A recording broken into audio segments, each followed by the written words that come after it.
Деспотот Заев го гледа својот крај и затоа е најопасен. Затоа превзема очајнички потек на внесување страв меѓу народот.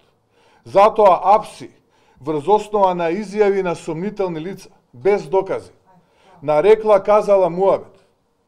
Со години после настанот за кој ги обвинуваат. Овие луѓе не се виновни. Народот е веќе разбуден и не се плаши.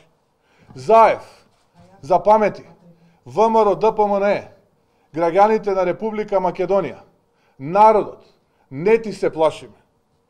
Ова што го правиш е лудило, ама ние сме подготвени да понесеме жртва, затоа што знаеме дека сме на вистинската страна, на страната на Република Македонија.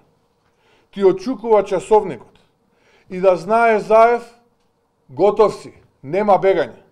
СДСМ знае дека паѓа и сакаат да внесат страв, да го деморализираат ВМРО ДПМН и граѓаните на Република Македонија.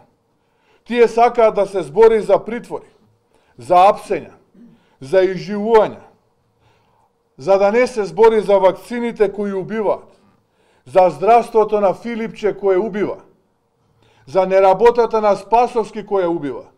Деспотот Заев, со овие налудничави потези, што ги прави, сака да испровоцира реакција од нас, од ВМРО ДПМНЕ, од народот и граѓаните на Република Македонија. Реакција која ќе значи да се откажеме од претседателските избори, за на тој начин да избегне катастрофален пораз, или пак да направиме чекори, кои потоа ќе му служат како алиби на деспотот Заев, за веќе известното недобивање на датум за преговори со Европската Унија.